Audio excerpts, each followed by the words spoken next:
Guinness. A single word that instantly calls to mind a dark, creamy pint resting on a wooden pub table. It's more than a beer. It's a global symbol of Ireland, a marketing icon, and a brand that has shaped drinking culture for over 2.5 centuries. But the Guinness story is far richer than just a drink. It's the tale of an ambitious man, a family dynasty, industrial innovation, clever advertising, and a beer that traveled from Dublin's cobbled streets to every corner of the globe.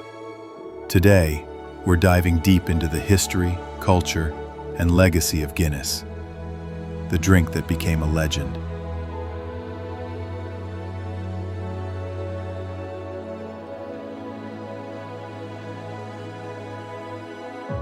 Our story begins in 1759 with a man named Arthur Guinness. Born in County Kildare, Ireland, Arthur was the son of a land steward. Brewing was not yet the vast business empire it would become.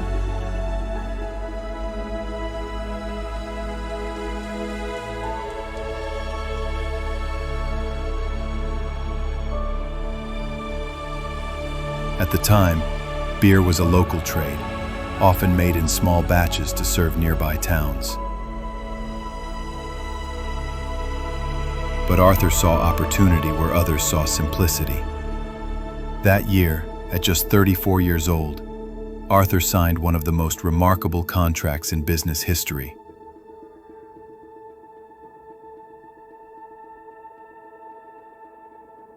A 9,000-year lease on a rundown brewery at St. James's Gate in Dublin. The rent? Just £45 a year. It was a bold gamble. Dublin was full of breweries at the time and competition was fierce.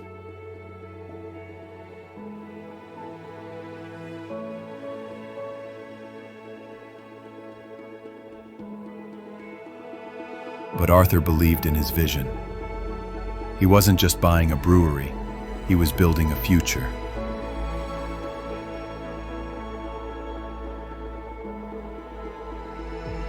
At first, Arthur brewed ale, the traditional drink of Ireland. But as taste began to change in the late 1700s, he shifted his focus to a new, darker style of beer, porter. This was a black roasted brew that originated in London, named for the working-class porters who drank it.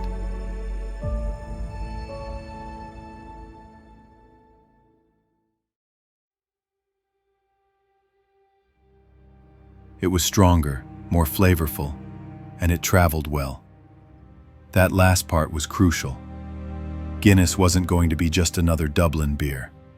By the late 1700s, Guinness was exporting beer across the Irish Sea to England. The Industrial Revolution was transforming trade, and Arthur made sure Guinness traveled with it.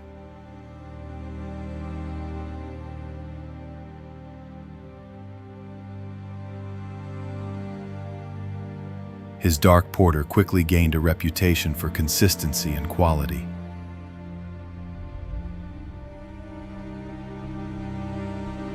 After Arthur's death in 1803, the Guinness family carried the torch. His son Arthur Guinness II expanded the business and pushed Guinness firmly into the stout category, a stronger, bolder version of porter. This is the drink we recognize today, Guinness Stout. Black in appearance, but creamy and smooth in taste.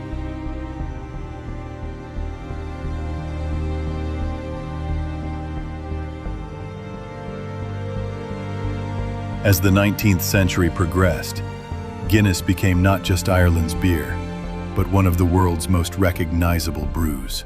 The brewery grew into one of the largest in Europe, shipping barrels to Britain, the Caribbean, Africa, and beyond. By the mid-1800s, Guinness was producing millions of gallons every year.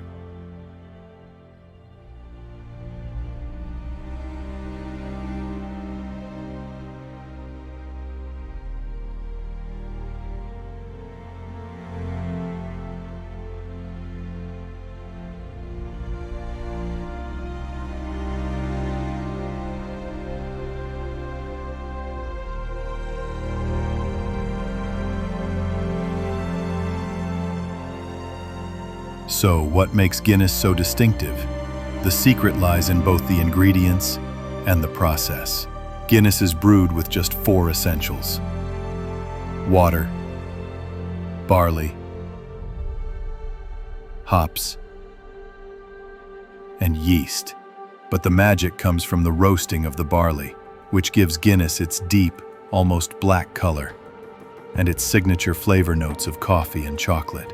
Another signature feature is the head, that thick, creamy foam that crowns every pint. This isn't just for looks. The foam seals in flavor and aroma, giving Guinness its unique character. But here's the twist. The creamy head we know today didn't fully appear until the 20th century, when Guinness pioneered the use of nitrogen instead of just carbon dioxide. Nitrogen bubbles are smaller, creating that silky, cascading effect when the pint is poured. And of course, there's the famous 2-part pour. Bartenders are trained to pour Guinness at an angle, let it settle, and then top it off, producing that mesmerizing ripple as the pint comes to life. It's not just a drink, it's a ritual.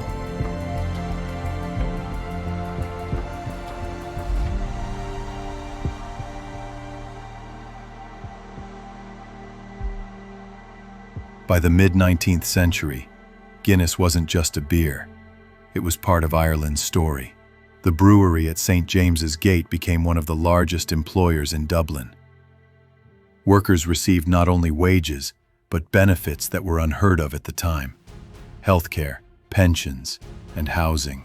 In many ways, Guinness was a welfare state within a city, caring for thousands of employees and their families.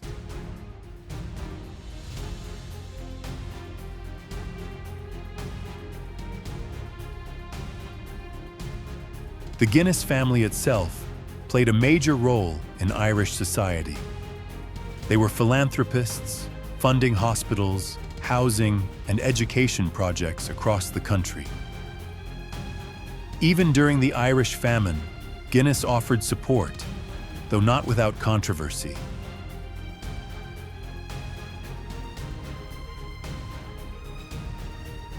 The company's influence was so vast that Dublin itself became synonymous with Guinness, and still is today.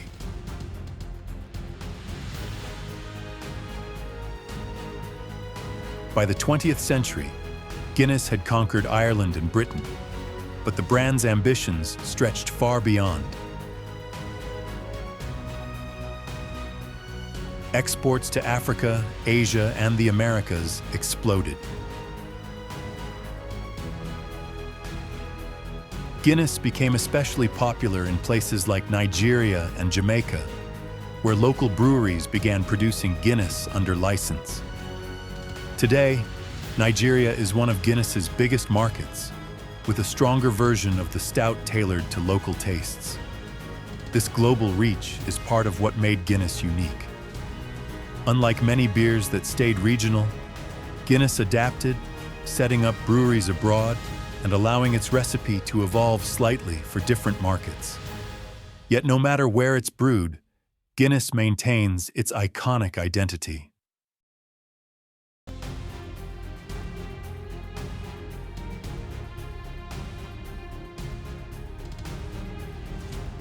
When most people think of Guinness, they picture the iconic stout, rich, dark, and world-famous.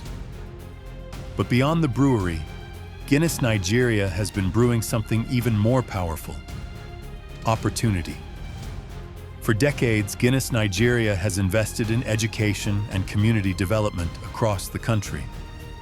Through its Guinness Nigeria Undergraduate Scholarship Scheme, the company provides financial support to brilliant students who might otherwise struggle to afford higher education. These scholarships cover tuition fees and create pathways for young Nigerians to pursue their dreams in fields like engineering, medicine, business, and the sciences. But the impact doesn't stop there. Guinness has also built and renovated schools, equipped science laboratories, and provided clean water in rural areas. Because learning goes hand in hand with healthy living. Through the Water of Life program, thousands of Nigerians now have access to safe, drinkable water, improving both education and health outcomes in local communities. In partnership with local NGOs and government bodies, Guinness Nigeria also promotes skills training programs, helping young people gain the tools they need to thrive in today's economy.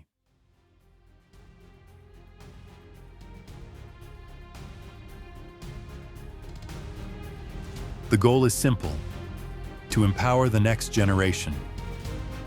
So while Guinness is known for its bold flavor, its true strength lies in something deeper: a commitment to Nigeria's people, its youth, and its future. Guinness Nigeria, raising more than a glass, raising a nation.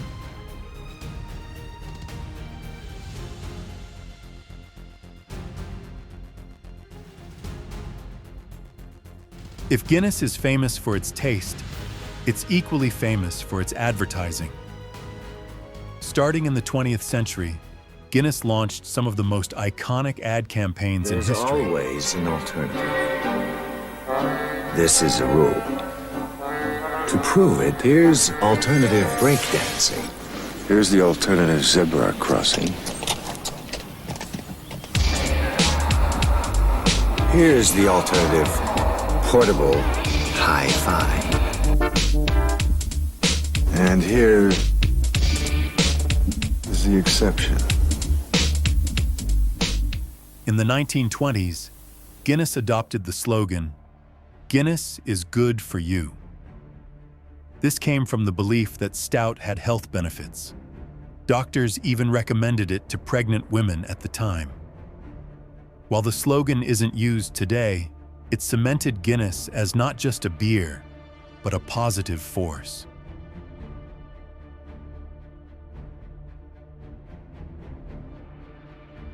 Then came the artwork. Guinness ads featuring toucans, ostriches, and zoo animals became legendary, created by artist John Gilroy in the 1930s. The toucan, balancing a pint on its beak, remains one of Guinness's most recognizable mascots. Later, in the 1990s, Guinness struck gold again with the surfer advertisement. And they'll tell you what. Tick followed tock, followed tick, followed tock, followed tick. The famous black and white commercial featuring surfers riding waves alongside galloping horses. It was voted one of the greatest TV ads of all time. Here's to your dream. The old sailors returned to the bar. Here's to you, Ahab! And the fat drummer hit the beat with all his heart.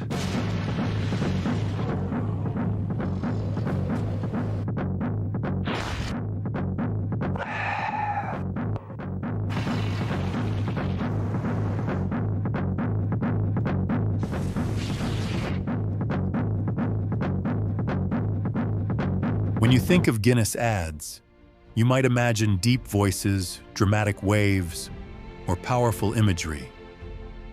But in 1994, Guinness took a completely different approach with The Dancing Man. Set in a bar filled with anticipation, the advert opens on a man awkwardly waiting for his pint to settle. But instead of staring at the glass, he dances.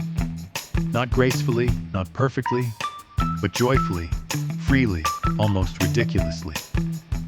His movements capture something timeless about Guinness: the art of waiting. It's a celebration of patience, that extra few seconds it takes for the perfect pint to form its creamy head.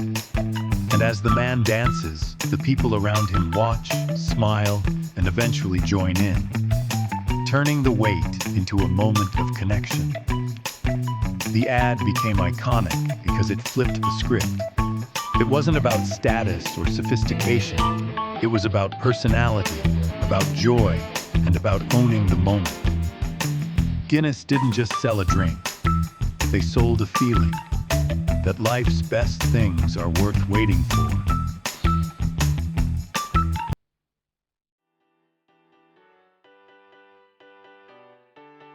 Here's a fun twist. Did you know that Guinness is also responsible for the world's best-selling record book? In the 1950s, Sir Hugh Beaver, then managing director of Guinness, was on a hunting trip when he got into a debate about the fastest game bird in Europe. He realized there was no book to settle such arguments, so Guinness created one.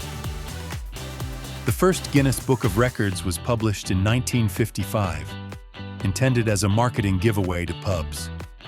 It became an instant hit.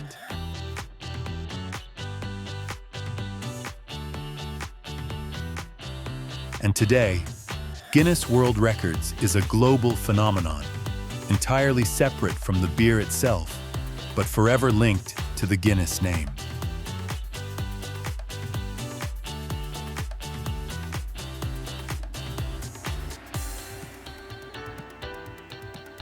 Fast forward to today. Guinness remains one of the most popular beers in the world, with over 1.5 billion pints consumed every year. St. James's Gate in Dublin is still the spiritual home, and the Guinness Storehouse Museum has become Ireland's top tourist attraction, drawing millions of visitors who come to pour their own pint and enjoy the panoramic view from the gravity bar.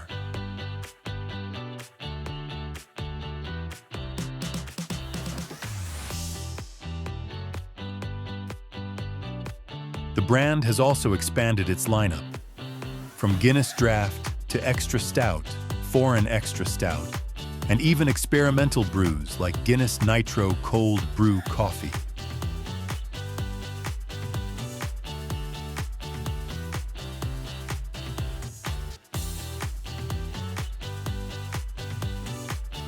While staying true to tradition, Guinness continues to innovate, appealing to both longtime fans and a new generation of drinkers. Guinness is more than a drink. It's a cultural icon. For the Irish diaspora, it's a taste of home. For tourists, it's a must-have experience in Dublin. And on St. Patrick's Day, Guinness sales skyrocket, with millions of pints poured around the world.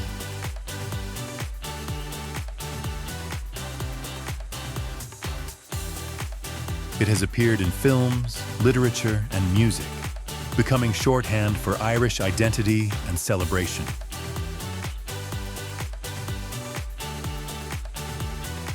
Few beers, if any, carry the same weight of symbolism. When Arthur Guinness signed that 9,000-year lease, he couldn't have known that his name would one day be recognized in every corner of the globe. Yet his vision, combined with generations of innovation, marketing genius, and cultural resonance, built something timeless. Guinness is not just a beer. It's a story of ambition, identity, tradition, and change. A story poured into every pint, topped with a creamy head, and shared by millions across centuries. So the next time you raise a glass of Guinness, remember, you're not just drinking a stout. You're tasting history.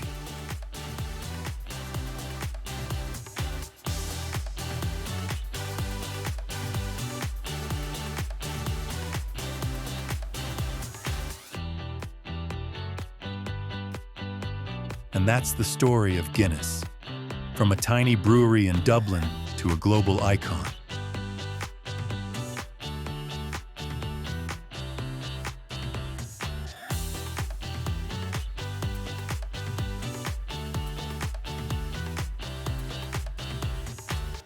If you enjoyed this journey through history, culture, and beer, don't forget to like, subscribe, and let us know in the comments. Have you ever had a Guinness? And where in the world did you try it? Sláinte, here's to Guinness, the pint of legend.